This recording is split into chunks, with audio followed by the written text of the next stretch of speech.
Hi guys, KO here. Welcome to Turmeric and Tequila, where we are working to inspire positive, radical social evolution. I'm so excited today to welcome a longtime friend, Lin Hill, to the mic. She is an entrepreneur and a health and wellness enthusiast. She has her company, Synergistic Movement, that focuses on mobility, stability, and synergy. She's a certified fascial stretch therapist, amongst many other things. And we talk about the whole human and mind and body approach today, how important it is to have practitioners like her that know how to fix your body and get you on track, but also couple that with what's going on in the mind and have a whole body approach. So if you're looking to sharpen the edges and just dial into your best optimal self, Lin is a human you want in your corner. Enjoy this conversation. We talk about the entrepreneurial journey, all things health and wellness, and where you can find Lin and get your body and your mind tuned up. Have an amazing day. Enjoy this conversation. Thanks so much, Lin. It was awesome to catch up. Cheers. Welcome to Turmeric and Tequila with your host, Kristen Olson. Questioning a better way, one gracefully disruptive conversation at a time.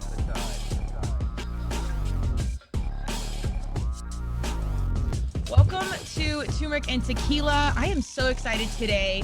We not only have a longtime friend, this is a human that's in the fitness and wellness world, and our entrepreneurial journeys kind of started or progressed, I should say, in the wellness space around the same time. So I want to welcome Lin Hill to the mic. She is the founder of Synergistic Movement, where she highlights mobility, stability, and synergy. I'm going to let her tell her story about who she is, what she's doing, and her amazing company and how she's facilitating health and wellness in our community.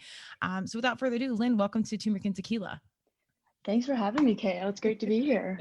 Yes. Usually I see Lin, it's been many years, but I'm like face down on a mat and she's like stretching me, and people always think fascial stretching. It's amazing. But it sounds like you're going to like a spa where you chill, but athletic recovery is no joke. Yeah, no joke at all. It's not as relaxing as a spa, but you can go afterwards. Yeah. My mom, I'm like, oh, I'm heading over to like the recovery center or whatever. My mom would be like, oh, enjoy and whatever. And I'm like, Mom, it's like scraping and stretching, and it's not like I need a break from it. So, but it's amazing thing. So Lin and I met at Denver Sports Recovery, and I started as an athlete there, and that was one of my first clients for KO Alliance. And it was a phenomenal starting point because I got to meet so many incredible people like Lin, and so many of us that were super passionate about health and wellness and kind of building our own businesses. So Lin, give us a little bit about your background. We actually have a lot in common. We're both former D1 athletes, obviously into health and wellness and sports. I don't know if you're still competing or playing rugby, which you were playing, right? Yeah, we took a big hiatus because of the pandemic, obviously, but we are just starting to get back into some like touch and practice, and we'll have a season in the fall, it sounds like. Okay. And you guys need to watch the video because Lin is not a huge human. But she's mighty in her force and her presence, but rugby's no joke. And I know some of the humans that you play with, they're not small humans. So no, I'm definitely on the smaller side of the rugby humans, but it doesn't, as long as you've got good technique, you can hang with them. There you go. But my job is to really pass it and make other people run into people. And that's what you do in life. You kind of like facilitate wellness and get you getting ready to go. And in your business, you have to work with large humans. So you guys have to be like strong and know how to be able to like move a 300-pound leg of like an NFL lineman. Like, I mean, you guys really do. You work with a lot of big people. Yeah, it's definitely something that is actually well thought out with fascial stretch therapy itself. It was created by Kristen and Frederick, and if you've ever seen Anne, she's also a tiny human and specializes in working on large linebackers. So the therapy itself is actually designed to use their body weight and take less off of the practitioner themselves. So it really increases the longevity of the fascial stretch practitioners while also still giving them a very good stretch. So but it is a workout. Yeah, I was gonna say, you guys have to take care of yourselves just the same, like your joints and your hands in it, because I mean it's a lot of work. Yeah, it's definitely better on the body than say massage therapists. I've got a lot of respect for them. It's very hard on the body, but it's really about using your own body weight to move other people's body weight. I love it. Well, before we dig into that, give us your background on Turmeric and Tequila. As the audience knows, I really like to highlight what I call my varsity humans questioning a better way. Your journey is pretty remarkable, and you're also still pretty young and doing, big major adulting moves, which we never grow out of. I don't think. I just turned 40 this past year, and it's still like I'm still figuring out some of this adulting side of I things. love that though. Yeah. Well, I hope that journey never ends, but it's impressive what you've done so far. So give us a little bit about like young Lin, your background, and where you're coming in at, just so people have frame of reference of how awesome of a human you really are. Oh, thank you. Yeah, so let's see. If we're going to start right from the beginning, I was born in China. I was adopted when I was 4. So I was in orphanage for the first 4 years, and my mom was a single mom who was a badass. She adopted me when I was 4, moved to Denver. So I kind of grew up here with a very strong, independent woman as my the person I looked up to. So she, I think, really shaped. I definitely didn't realize as much as a kid, but I think she really showed that that the mold isn't a male and a female, and the male makes all of the money and does all of the strong things, and the woman just stays at home. All I ever knew was this independent woman who raised 2 kids on her own and was a teacher. So, so I grew up, and she was badass. I grew up playing a lot of sports, so sports definitely have played a huge role in my life. I was always a soccer player. I was a diver for a little bit and throughout high school, and then, as you mentioned, I was a D1 rower in college. So that played a big impact in and just suffering, and it was hard, and being a student athlete's hard, as anyone who's been a student athlete knows. And then it is a full-time job, really. So I kind of shifted my degree career a little bit with that, because I was actually initially in school for athletic training, because I thought that was such a critical part to being a competitive athlete. And as we all know, that's also a full-time job, so I wasn't able to do that. So I had to pick between the two. Picked rowing, kind of went for more of a general exercise sports science degree. Found DSR right out of college, and kind of was introduced to this whole new world of wellness. And that's where I met people who did fascial stretch therapy, who really encouraged me to do that. And that took me to the LOX method, and then that took me to muscle activation techniques. And then that kind of just gave me the tools to run my own business, where I was able to kind of do what I want and see the clientele that I want, and really kind of choose my own path, which then eventually led me to acupuncture school. And so I'm currently in acupuncture school, working on getting a master's in acupuncture and a master's in Oriental Medicine. So very busy these days. Okay. Well, but I love the medicine side, man. We'll have to do maybe a whole other podcast about that, because obviously turmeric and tequila, I think as much as you can control in your world and what you're doing, here comes my dogs. It's critical to kind of have the balance of all things. Like, you can do all the stretching or whatever you want, but if you're overtraining or you're eating crap, like, it's such a whole human approach. And even when you know stuff about like herbs or medicines, or, what corners to cut, it's still hard to navigate like the supplement industry, and it's hard to know even when you already have a background in it. So I love when practitioners like you have like this really well-rehearsed background, where it can be like, okay, do dry needling and cut out dairy for the month or whatever. Because you really need all those angles to get to like your optimal self. Absolutely. Yeah. And that's kind of why I was seeking it, because I felt like I really have a lot of like neuromuscular background, and I can deal with like the more of the physical ailments, but that's just usually a result of so many other things in your life. And I didn't feel like I had the tools to address the other things in your life. And so that really took me down that path, where I feel like I can give it a well-rounded approach to wellness. I love it. How did you initially come across DSR? Because they were just starting, and like that was a pretty forward thought process even for them, of like, oh my God, this recovery center, like our athlete's going to pay for this. And we like lived there. We were competitive crossrunners at the time. You really did live there. Like we were beat to crap, and you guys saw us like at our worst. And when I mean worst, it was your best. Yeah, and our best, yes. But I mean, we'd come in like crabby or fighting, or because we were so tired from training, or we were starving right before we got home to eat. So, but it was really cool. It was attracting such amazing humans, and it was such a forward thing. It was funny that it was like right where we were, but I think a lot of us, it was such an amazing starting point, and it was cool to see everybody kind of branch off and do like their own business. When you got all those certifications and whatnot, did you know immediately like, okay, I know I'm going to do this on my own, like this is a fit, and then I'm eventually going to want to be an entrepreneur? Oh no, definitely not at all. So I had no idea what I was getting myself into, but so to go back to your question about how I found DSR, I actually, a family friend of mine used to get stretched by Casey McNeil. Okay. And at that time, Casey and Andrea Beaver, formerly Hassler, but the time those two were just talking about getting DSR started. Okay. So they had just got the blueprints of it. They had just bought their first pair of Normatec boots, and they were in this like tiny like closet, basically, just stretching people in there. And that was probably maybe a year before I graduated. Okay. And so they were just about to open it. And I think they opened in like maybe August of 2014. And I found them, I circled back around to them around October. Okay. So they were pretty fresh. And I just started on the floor, just like setting up people's on stim and cleaning tables and taking the trash out. And then Casey McNeil is actually the one that encouraged me to seek out Fascial Stretch. And I was like, oh yeah, I think that'd be awesome to do one-on-one stuff.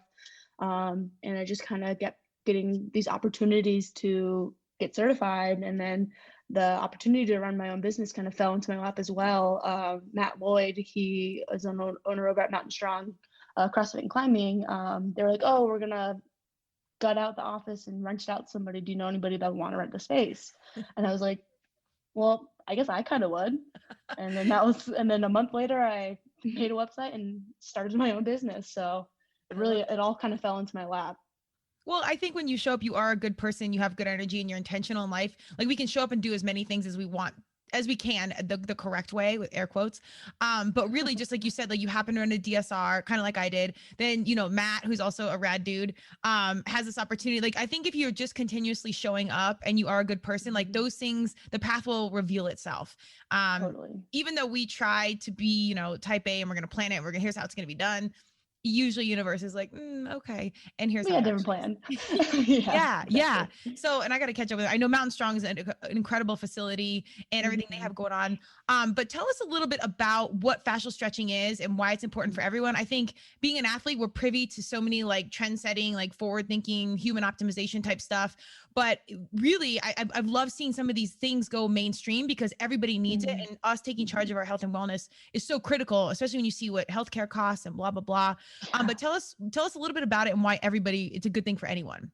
Yeah, it is an awesome thing. So fascial stretch therapy is a little bit different than traditional stretching because we're working with the fascial network versus individual muscles. So a lot of the time when you're told to stretch, you're like, go stretch your hamstring, and you just stretch your hamstring.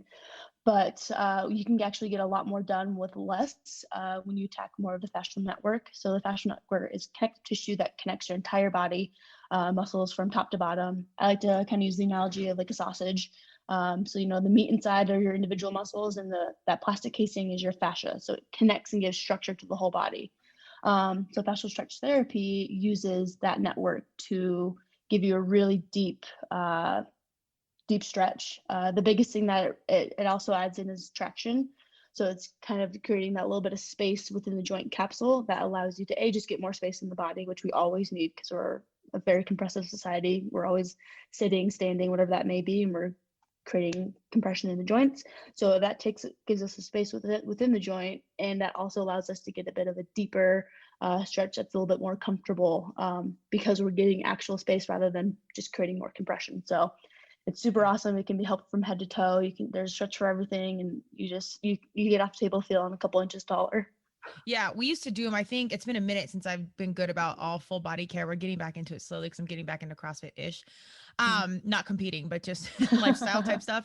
Okay. And it's so amazing. And it's for your body, but man, just to let your mind rest and move some blood. It's so good for your mind. I remember always walking out of there just feeling so good. And I've sent many people, athletes, but like people that have had car accidents or people that are just tight in general. Like my forearms my fascia is just really super tight, particularly my arms for some reason. But anyway, like if you don't get it, I always just tell people, I'm like, go try it once. And once you do it one time, you'll be hooked. Yeah, a lot of things I do, I feel like it's hard in theory to understand, but once you're on the table, you're like, oh, I need this. Yeah. Well, so tell me how the business has kind of grown, because it is forward thinking, and it's amazing that you're in a gym and you're in a studio, you're amongst people that kind of get it, and they'll spend to take care of their bodies.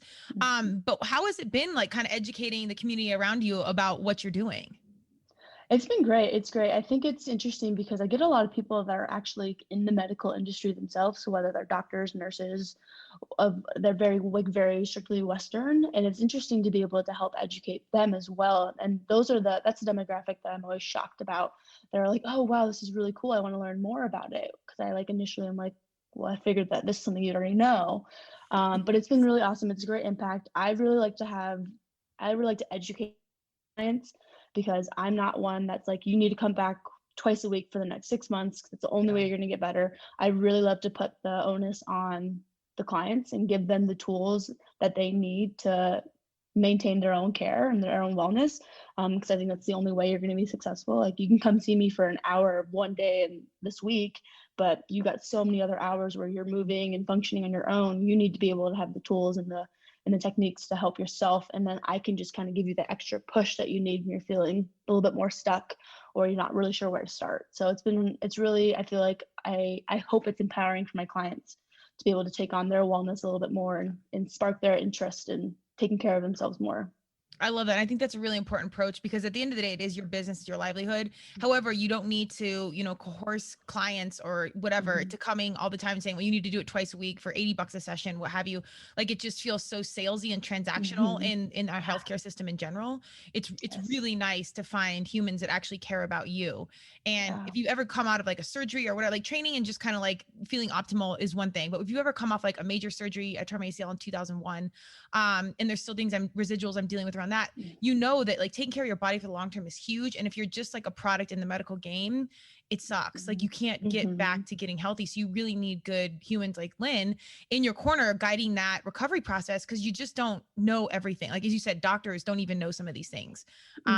So it's tough to navigate. And I like that you just said, it's very Western minded. And I've loved this, how, these Eastern approaches have come into the mainstream, because there is such a balance to it as far as nutrition, like turmeric and all these things alongside, the different modalities and healing techniques that have come, that aren't in our like traditional Western system. Have you seen, and I think our young people are phenomenal about embracing these new ways. Have your clients gotten younger and younger over the years? That's the interesting thing. Not really. I kind of Okay. see such a wide demographic that I kind of see a little bit of everything. Good. But so that's good to see. I think I actually I kind of feel like I'm growing with my clientele. So I had not necessarily. Okay. But I think the cool part is that people that are feeling very stuck with the Western diagnoses they've gotten, or they go to their doctor and doctors want to give them pain pills or muscle relaxers, or tell them they've got something going on, but not explain to them what is actually going on. Because you can be told that you've got bicep tendonitis, but you're like, now what? And they're like, well, go to this PT. They're going to give you these same 5 exercises they'll give to everybody and then send you on your way after 6 sessions, but they're not actually educating you on like the mechanics about what's going on, or like how you can adjust your everyday life, or just like tell you what's happening in your body. So I think that's the coolest part, is that there's people that are seeking education and want the help, which I think is huge. That's music to my ears, because graceful disruption, that's why we're here, because we need to. There are so many better ways to do things. We're just not conditioned to question a better way. You go to the doctor, they give you a prescription, whatever, and it's like, okay, but like now you see the opiate crisis, and like you see all these other residuals, where I do think our younger people, but also people our age, are kind of questioning a better way and shaking up what they've always believed, which I think is even harder than learning new as a child. Totally. But it's also, I think, a cost conversation, like, because you don't really have money when you're younger. And some of these things, while it's expensive, quotes up front, it can save you so much down the road. And I think people are starting to understand that too. But just like it's expensive, like you can't do some of these things until you're a little bit older and you have budget to do so. Yeah, and that's the hardest part about it, because I can understand that struggle of not feeling like you have the money to prioritize your health, or you have to pick groceries over getting a stretch. Like, I totally get that, and that's why I think it's huge to give people more tools and things that they can do on their own. Like, you can come in and see me once a month, and then I can give you things to help maintain over that time, so you don't have to come in as often. Because I think it's also very common to feel like you're getting, like you said, salesy and transactional, of like, the only way you're going to get better is coming in, and that's just not the truth. Like, we're all capable of taking care of ourselves. We just need to have a little bit more support to do so. Totally. And I think I mean, if you have the luxury to come once a week, which is a lot, that's amazing. But it's Mhm. really great to have somebody even to check in once a month and see like, oh, here's how my Mhm. body's recovering, and have other eyes on you to say like, this is great, but like, let's dial in this, or like, are you stressed out this month, or are you not eating Yeah. well? Or, it's great to have that pair of eyes. And I know you guys kind of turn into therapists a little bit because you also hear all of our shit. So Yes, yes, yes, yes. People it's say a lot on the table when that door closes. I So believe it. Well, you get kind of relaxed, and most of the time I was so tired I'd fall asleep. But or I talk business because I love talking about that. That's how Andrea and I initially started. We were like stretching, and she's like, "What do you do?" Like, okay, cool, come do this for us. And I was like, "Cool." But yeah, you do kind of reveal your entire life. yes, yes. To you guys. Have you gotten a little bit better about being a therapist now? I think the thing that I've learned the most is just to create space. Yeah. Like people, a lot of times people just want to just feel Yeah. like they have somewhere where they can just talk it out. And it's like, I'm really just kind of like a sounding board, and people kind of come to the realizations themselves. And I think and I was actually just learned listening to a podcast the other day about like how there's this thing called the advice trap where people start talking and you initially want to be like, oh, how can I help? This is how I can help. This is what you should do, blah blah blah blah. But that's not what people want. Like people are capable of doing what they need, and they know what they need, but they just sometimes need to talk it out a little bit. So I Yeah. really just sit back and people just will unload. I love it. You can write down like stock tips or anything. If Yeah, some exactly, value comes out, exactly. you got it. I Yeah. was on I was on a plane once, and this there was a family. It was a really cute couple. They were probably like 50, 60-ish. And I think the son was there, like one of their kids, and then one kid was calling them and they missed their flight or something. And the wife was like, oh, da da da. And the husband's like, I think that Junior, the kid on the phone, was like that they just needed support. They didn't need a solution. Mhm, And just like you said, I mhm. think most of the time we just want to like talk and go through it versus like, I know how the answer is, like, but I'm Yeah. just going to unload on you. Yeah, exactly. I think there's something that it feels nice to feel validated in what you're Yeah. feeling, and just to be able, like I said, just say it out loud. Yeah. Yeah. I'm with you. Well, I want to talk a little bit about the entrepreneurial journey because as a female, I'm obviously on Turmeric and Tequila. We talk about diversity and inclusion. And my passion piece around that was being the only female of 3 younger brothers of 4 kids. Mhm. And I constantly had to kind of use my voice or stand out. And then in a male dominated business industry, it has changed. I will even say over the past 4 years, but for the most part, I'm usually the only woman in the room. Mhm. And that's shifted, that's guided a lot of my life around that. Like I actually avoid like dating apps and things because like I Right. run into these business humans, and when I'm already in that female space, and this could be a Mhm. lot of my story as well, but it's just it's hard, and it's still to this day tough to navigate. Being like a woman in the game, as a female entrepreneur, are these some of the challenges you faced, or have you felt like you've been embraced as a whole? I think a little bit of both. I think I have been very fortunate to have grown up with a lot of female role models. Like I said, my mom was a single mom, which I think like I don't think I realized how unique and badass that was until Yeah. the last like 4 or 5 years, where it's really kind of stood out of it being like a male dominated world. I'm also a lesbian woman, so I'm also surrounded by a lot of women in general, and who are all pretty badass entrepreneurs. So I think It's a lot of strong females, I will it say, is a because the lot, rugby, lot of it's a whole, strong female. yeah, it's a Yeah. lot, it's a whole vibe. I was lacrosse, and like the only ones that partied harder than us was the rugby team. Yeah, that's So very true. That's very true. But yeah, I think I'm in a pretty unique bubble where I think I just have a lot of strong female energy around me, and so it's something that I don't feel like I personally have broken the mold for, because that has already been broken for me. That glass ceiling has been shattered yeah, long before I came around. So I think I was like I was in a very I'm very grateful for the way I was raised. Like again, I ran into Casey McNeil and Andrea Beaver really early, and those are obviously really strong, independent, entrepreneurial women. yeah. And then I've learned actually that acupuncture is a very female-dominated industry. Oh, I didn't know I think that. I didn't either, but I showed up to school and there's maybe 3 males in the entire program. Granted, there's Wow. only like 50 of us, but still, it's a pretty great ratio. And we were Yeah. talking about it because a lot of my professors are male, which I thought was also interesting. Um, but he was like, yeah, this is a very female dominated industry, which I'm like, I love that. Had no idea.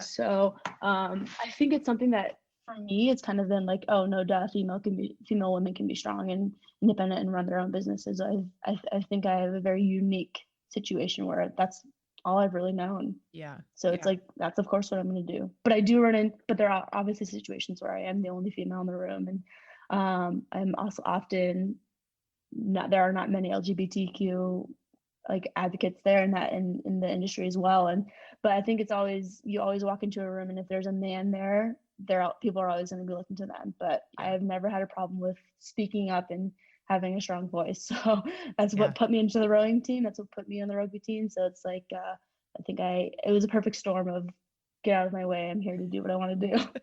Lynn is like this mini tornado, but it's the truth. I mean, you have an energy and a presence, and like, you can like handle your business like in all capacities. I had that's fascinating that acupuncture is female dominated, because I was just, as you're saying that, I'm trying to think everybody I've gotten acupuncture from in my life, which is a good chunk of people. I would say 90% of them were men. Was it dry needling or was it acupuncture? Dry needling. So you're right. Okay. Yeah. So dry needling is an offshoot of acupuncture.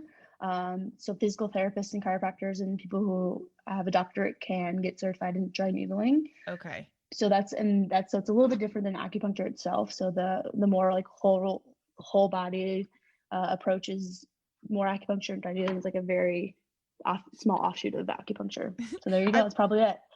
Thank you for explaining that. I've done this now for, I don't know what, 10 years. And I know the difference, but then it's even slipped my mind. But that's the perfect example of like, even when you're in it, some of this stuff is so hard to know and keep track of because there's so much to know. And you really just have to have good people that you trust to be like, we're going to do acupuncture, but I actually want to dry needle first, and then we'll get to the whole thing, or like whatever. And you just you can't know everything. It's really hard. Yes. And I think I've kind of struggled with that. But I think my desire of wanting to know everything is what's driven me to get all the certifications I have. Because I always feel like I'm missing something. There's always more. There's always something else I can add, and something that hasn't been considered yet. And like, it's a little bit stressful and exhausting, but it's also really nice because I feel like I'm just constantly seeking and striving for more education. I feel like I'm just always learning, which I love that. Yeah. Well, I mean, I hope that passion never goes away. I think when you love something and you're in alignment and you bleed it, like you do this for fun. Like I literally love this. Like podcast is yet to make money, which we want this as passion piece, but clear in the universe, like this is what we want to be doing. But I mean, I do it for free. Like this is amazing. So when you're in it and you love it, like it's just there. It's not work. Although I think sometimes like you do get exhausted. There's logistics around everything that do wear you out. Yes. Is there anything you learned as an entrepreneur that's kind of been like, oh, this is the business side? Oh gosh, taxes are really hard. Yes. That's a thing. I do remember like when Matt first approached me about it, and I was like, I guess I can do this. And then like the next day I was like, wait, I don't know anything. What am I? And I was grateful that it's very common in this wellness industry where people kind of go off on their own and do their own thing.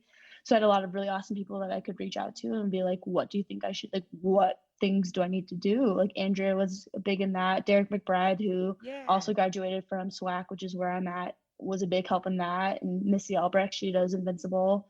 So I think I had a lot of really awesome people in the community that I was like, help, what do I do? Yeah. So I think that's the biggest thing I also learned was like, don't be afraid to ask for help. I think that's been stigmatized for too long. And there are so many people that are willing to help because especially in this industry, like we want people to thrive, and it's really a community where you're going to find the most success. And I was very grateful that I had a lot of support from a lot of people that I could reach out to. I think that's invaluable advice. If you're an entrepreneur listening and you're thinking like, what is step one? I think go ask somebody that's already doing it that will help you, particularly in the wellness industry, because we're here to help people anyways. So like whether it's on the table stretching or in the business room, like lend a hand. And I have had extraordinary humans step up or, put in a call for me or whatever. So anytime somebody asks me, I always want to return the favor, and that reciprocal process, it shows up, and it just makes such a huge difference. And all the OGs that you just mentioned, it's so funny that we all kind of cross passing at the same time. And like, everybody's still doing their zone, and everyone's still kind of like in the community. It's pretty cool to see. Yes. And the best part about that is you're going to get the real world information that you need. Like you can go read a book and you can be like, you need to do this, this, and this, but they're not going to tell you the things that randomly pop up when you wake up at 2 a.m. and like, oh, I need to go do this. So it's nice to fill in the blanks of the stuff that you would never even think about doing. So the community was huge. Do you guys stay in touch at all? I've actually got to catch up. Matt, there's so many people with COVID, I think everybody just kind of went into like their dark hole. But do you do like a once a month meeting or like keep in touch or keep up on Instagram or anything like that?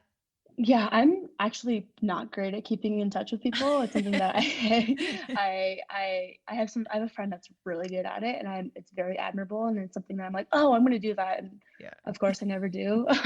So I'm working on it, but I actually talked to Derek quite a bit. He was kind of a main driving force in encouraging me to go to acupuncture school. And he was like, I can go like he can be my mentor basically. And I can go watch and do what he does and ask questions and get some experience and stuff. So he's actually been a really awesome resource. So I talk to him every now and again. But really, I think it's just like Instagram is really a blessing and a curse these days, but it's really nice to be able to keep in touch with people. So yeah, I would say I'm not great at it, but when I need to reach out or when I do reach out, they're always there, and that's always great, which I love. I think you just pointed out a really important piece, like the Turmeric and Tequila of Instagram. Social media is such an amazing tool for small business. It allows space for us to be relevant and compete with some of these major companies that have huge budgets to market. Mm-hmm. And it provides a level of transparency that has never been, available ever. So our consumers, our kiddos, can be more conscious consumers as they grow up, because they can see who's behind the business, what's going on, how you started, the podcast about it, you can get into the details. The devil side is it can be like a slippery slope where you're just comparing and you're seeing there's too much information. But I try and keep my attitude around social media, particularly as an entrepreneur, positive, because it's such an amazing cost and time effective outlet to market and share your story, especially if you've got an amazing one. Like, you didn't get into this business because you're like, oh, there's great margins and I can monetize my time. And you got in because of pure passion. Your entire life journey led you to this point. Like, everything happened. And I think the more people can see that, the more like, oh, hell yeah, I'm going to go see Lynn. Perfect. That's exactly what I'm looking for. Yeah, social media is definitely an interesting and tough subject, I think, because you're right. It's good for small businesses in the sense that you can do it for free.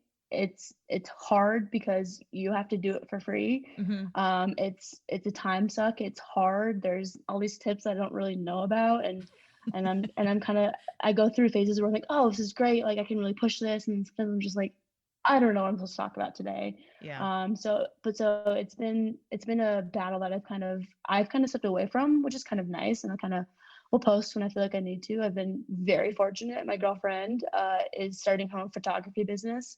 Oh, so I've been able to get some good photos. So if you need photos at all, let me know. She'll hook it up. I've also kind of been joining her with some video stuff. So we're kind of doing like a tag team of photo and video, which has been a fun journey that we kind of fell into during quarantine because we had the time to do some research and do some stuff. So if you need photo and video, let us know. We'll hook it up. 2 weeks ago, I think I posted for a photographer and somebody came through. She was phenomenal. But I always need like a roster because people always ask me for a photographer. I'm leaning into YouTube and video because like you, my pro tip for anyone's listening, they will always say, they meaning like people that advise on social media, like post every day, put more content. My thing is, my advice as a consultant is not that. Like, yes, you need, the algorithm and like there's certain games to play. But my thing is, if your energy around it is, this feels like a chore, stop it. Take a break, take a breath. Cause again, the consumer will know and feel it. And when it feels inauthentic and it feels like business, it's just like super selling the package of 10 stretches versus when you only need to just breathe and let it be. So if you're feeling this pressure around social, stop. Just don't do it. Yeah. You're not missing. They'll be there. Yeah, and the energy around already saturated. Exactly. And then when you feel like you're excited about it, you'll see the engagement happen. And it sounds so wishy-washy because everyone wants to see like ROI and likes and all this. Some things you can't measure, but I promise you it's the truth. Just breathe and don't do it. When you have fun with it, it gets fun. Like I also run the social media for our rugby team. And around quarantine, it's something that's also, I've run into the same thing of like, this is a chore and you can feel like it, but like when quarantine first hit, we had some fun with it, and we had some really awesome, engaging posts, and it was engaging and fun, and we had fun making it, and you could tell that it was being received really well. So it is something that you for sure have to feel it, because if you don't, people feel it. Right. But people just like, well, just set it up on Hootsuite and set it out for the month and blah, blah. And I'm like, some businesses, you just have to do that way. And okay. But 99% of my clients, I advise against all of that. I'm like, stay hands-on, stay connected. And as you're feeling what you're putting out there, that's your radar. That's your clear indication. It sounds so woo or witchery or whatever, but it's the truth. And it takes about a month for them to see it, but it's real. Energy is real. That's that's literally what acupuncture is you're working and balancing energy. And if it's something that people say is not, then they just haven't found it yet or tapped into it quite yet. But it's there, it's everywhere. I think I'm on day 143, I think, of my morning routine. Cause again, the adulting is happening slow in my world. I'm a Libra. So the turmeric and Tequila balances, like we're so good at something, but then we're just like a late bloomer on some other things. Yes. I also hate the morning. Like I'm a night owl, but waking up intentional, law of attraction, but like being intentional what I want with my life, how I'm facing the day, whatever. And that's not to say we have some late nights and parties. Like it's not all balanced out, but that is balance though. it is. You got to have some fun in there. But Yeah. I think our young humans are questioning this like energy, and whether it's religion or I always say God, universe, or Madonna, whatever you believe, like you start to like lean into that and understand that, oh, everything's connected. Like that's, would you consider yourself a spiritual person or religious? Or?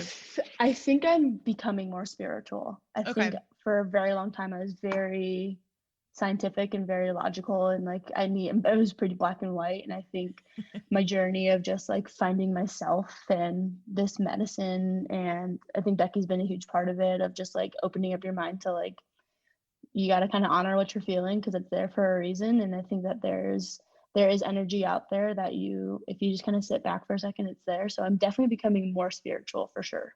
Did you grow up religious? Like, was that within your family? No, mine either. No, my mom was not religious at all. She married a guy for a couple of years that was like heavily Catholic, and that was something. That was a choice. It was, we went to Catholic school for about 3 or 4 years, and it was, it kind of confirmed that wasn't the path for me. And it's not something that I'm not saying it's the wrong choice. It just wasn't the choice for me. And it really just like highlighted how much I like the freedom to choose my path and my journey. Yeah. So. I think the good thing about experiences like that, you can see like how good you have it. Like my parents were like pretty unstructured and things. And I was like, why do we do this? Why do we do that? But as I've gotten older, I'm like, thank God I had just the freedom to do whatever I wanted. I was running around like oh, you're going to play women's lacrosse 2,000 miles away and you're going to make money off this. Like, why are we paying for this? And you're turning down scholars. Like, thank God they just trusted what I was doing. But when you have experiences like that, I think you can be like, oh, like, universe, God, Madonna, someone's looking out, like the path is at play. And I'm so glad I got to see this so I could appreciate how good I have it. Yeah, totally. And I think a lot of it is perspective too, of like, people are always like, oh, well, you're lucky that this happened, or you're lucky that happened. But someone could look at the exact same situation and see a negative side of it, or see just something completely different. So I think being able to step back and like see the perspective in things and is really big. Yeah.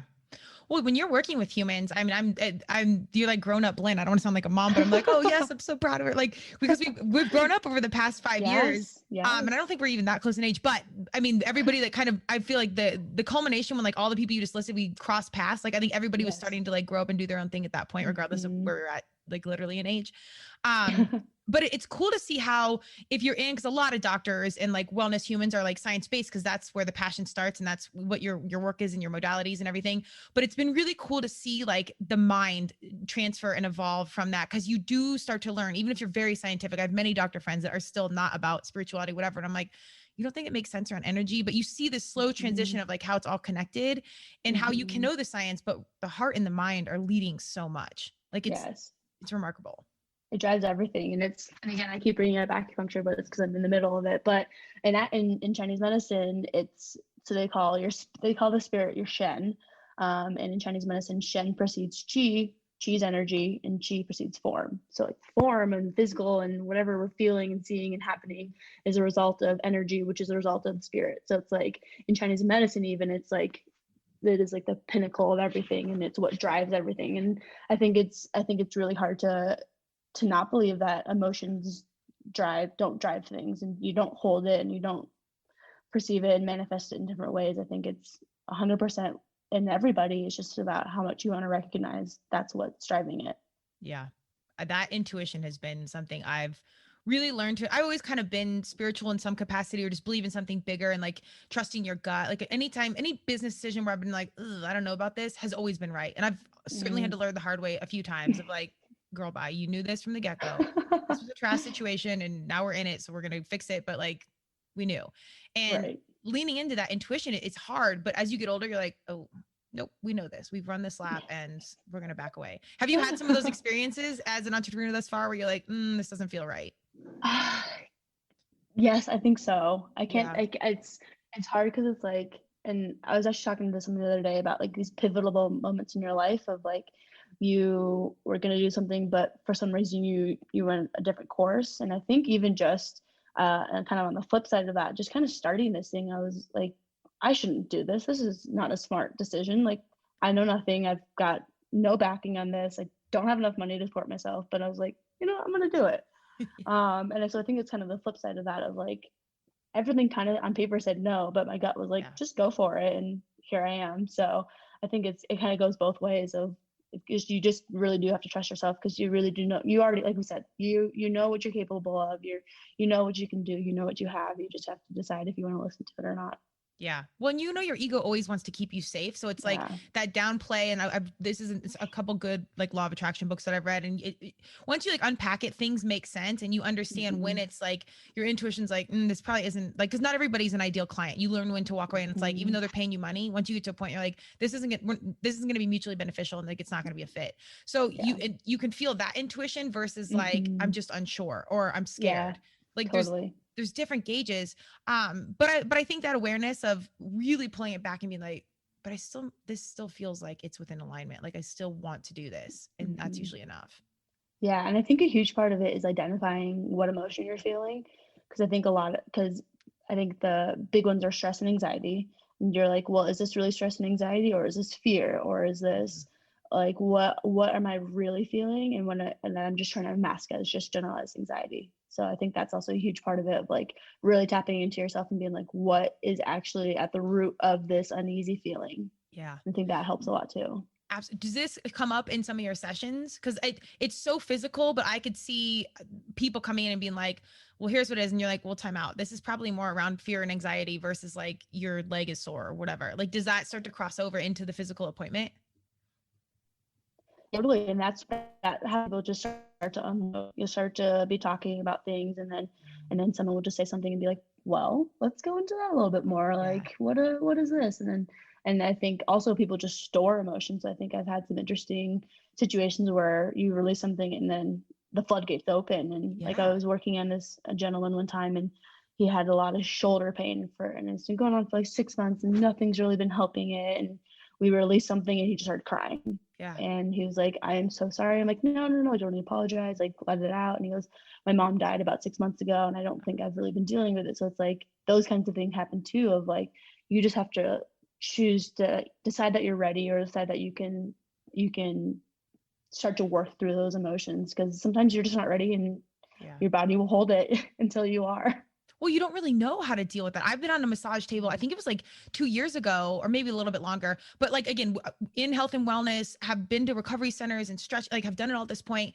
And I understood energy ish, but I was going into like, I think it was a massage. I can't even remember if it was like, it wasn't Reiki, but anyway, it was a massage. And I think she was like releasing my shoulders or something. And she's like, I don't know if I started to tear up or what, but she's like, you feel like you've been left behind. I can't even remember what was going on. It's probably something around the gym or whatever, because my whole life was working out. But, and I just started tearing up, and I was like, oh my God. And that's when I started to learn like, oh, it is about stored emotion. I'm like, why did I not learn this in high school? Like, of course this makes sense. So to give a nod to you again, like when you have practitioners that can understand this whole other side, which you're not even being paid for, this is just like an added bonus of knowing how to be like, oh, I'm embarrassed you're crying. It's like, no, this is normal. And walking through, like, that's why practitioners like you are so important, because you don't know what's going to happen, and you have to bring all these skill sets to the table, because you're really dealing with a human in a very vulnerable space. And it's hard to navigate that correctly without training and open-mindedness. Like it's really brutal. Do you think that's really helped you evolve as a practitioner? Oh yeah, for sure. Dealing with people. Yeah, absolutely. I think that's a huge part of like being a precursor going into this industry, is you have to be able to talk to people. I think that's something that's come easy for me, of just like the very baseline of just like interacting with humans and just like chatting with them, because that's the first part about it, is you have to build the rapport, and you have to let them feel comfortable in the space, because it is a very vulnerable thing. It's very vulnerable to let someone put their hands on you and feel what's going on and tell them your ailments, and that's a very vulnerable situation in and of itself. And we talk a lot about making sure that it's as close to an equitable relationship between practitioner and patient, because you initially come in as when we are the expert, and that's because that's why you're seeking us out. But I think the best practitioners will still have advice and obviously share their knowledge, which is why you're there, but it doesn't make it feel like it's something that they're better than you, or that it's a safe place that you guys are an equal footing and you can share what you need. Yeah. And that's so beautifully said, because I think like culturally in America, you go and you're like, doctors have all the answers, this and that. And it's not that they don't, but so many times I've walked out being like, dude, I'm not going to do that rehab. Something doesn't feel right. And I think that's why initially we started going to DSR, was because I was like, I'm not doing more medication for any. I'm not like, there has to be a better way around all these other things. And it's not that they didn't know, but sometimes if you're like an OBGYN or you're just working on, pediatrics, your focus is so narrow, and you need humans that are like seeing a lot of people, and they're in the mix of, I love new grads because they're fresh off the table or out of the school, and they know all the books, but they haven't really been around people yet, but they know the most trend setting way of what's being taught in school versus a doctor that's been in it for 40 years. Yes. So there's experience, but then there's like also just staying connected to like the ground level, so what's next. And I also think the huge part of it is listening to the patients. Like I Yeah. can't think of how many times people have said, and I've experienced it myself, going to the doctor and saying, this doesn't feel right, this is, something's happening, and the doctor's being like, no, you're fine, Right. or don't. Like I remember going in after my knee surgery and being like, my knee does not feel right, there's something going on, and I literally had the PA tell me, no, you're wrong, you're fine.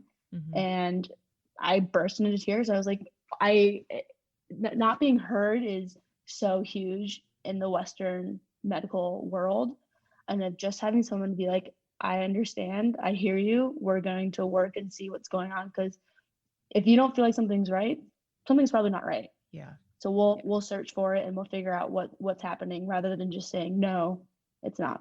And my knee actually was wrong. There was something wrong with my knee. So it was, that's a lesson right there of like, the patients know, they just need to be heard and want to do something about it.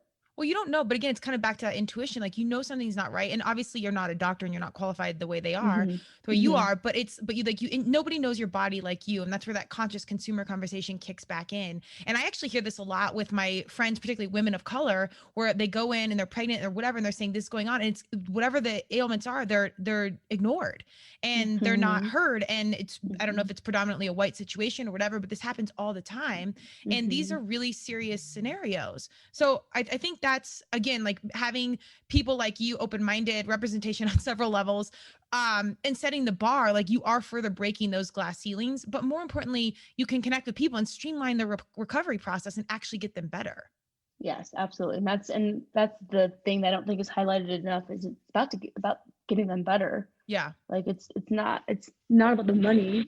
It's not about the number of patients. It's not about any of that. It's about getting people back to the things that they love and feeling good doing them, because at the end of the day, we all need that just to survive the craziness that's going on in this country.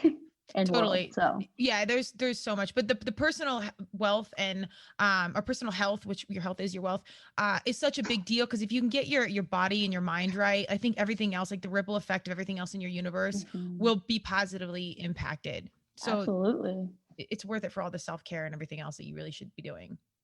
Yeah, absolutely. The ripple effect is the biggest thing. Is like, that's why people always say, when I start working out, I start eating better, I start sleeping better, I drink more water. It's like, when you start to put a conscious effort into wellness, it will continue. You'll find it everywhere. Are you good about self-care? Heck no. None of us are. Every entrepreneur is the worst. And we're like in the business. Like I said, we're on day 143 of my morning routine, so we're good now. But it's hard. And especially like you're in it. I think probably the last thing you want to do is like do anything that is your business. Yes. I will say I'm getting better, as school has really been quite demanding.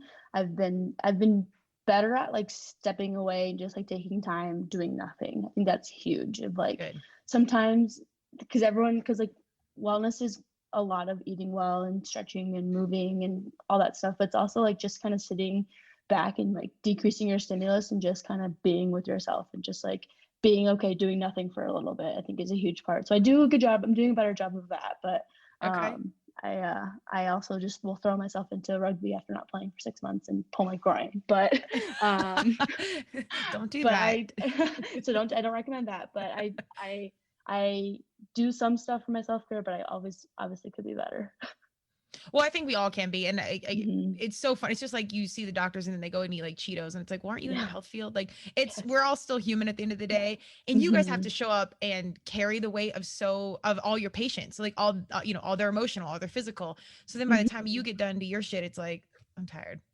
Yeah, I would say my self-care is just not doing what I do. So like I've recently got into woodworking, and that's been kind of my release of just kind of like, I'm going to step back, and then this is good for my mental health. And I'm also like attempting to make things. So are you going to make like your own massage table or something like that? I actually thought about it. I was looking at it the other day and I was like, I think I could probably do this.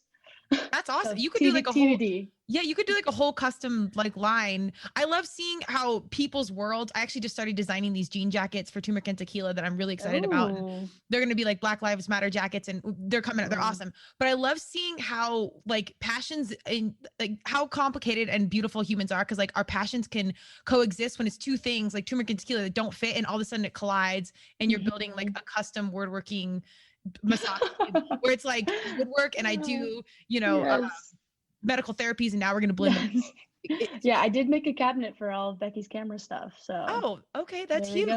Yeah. So I've been bopping around with some of the wood and stuff, but it is really cool to see. I think it is something that I definitely would love to have a custom piece of something in my office at some point. For sure. Yeah. And I will say this, unsolicited, I'm not a licensed therapist at all, but a creative outlet will save your life. Painting, for sure. Whatever it is, photography, podcasting, it will, every human I think has some creative angle. Cooking, it can change your brain set and really put you in better space. I 100% agree. I'm also not a therapist, but I agree. I mean, I think you're pretty close. So I can print you out a certificate that's like, Lynn can deal with your shit. What's up? Certified by Turmeric and Tequila. It's real. Yeah, which don't trust that at all. I love it. Well, it's been amazing to catch up. I can go on with you, but Lynn, tell us where we find you, your business, anything else you want to share. Yes, you can find my website, synergistic-movement.com. I'm on Instagram, Synergistic Movement. My office is kind of in North Denver, a little bit a ways from the Grizzly Rose, if you know where that is. So I'm like about a mile east of that. So yeah, hit me up if we can take care of your body and your mind, I guess, too. I love it. Well, I've just started this thing on Turmeric and Tequila. We ask everybody's chill and their thrill. So like your turmeric and your tequila. So what's like your chill and then what's your thrill? My chill's definitely my woodworking these days, for sure. And I guess, let's see, what is my thrill? Oh, it's a great question. Are you looking around for tequila right now?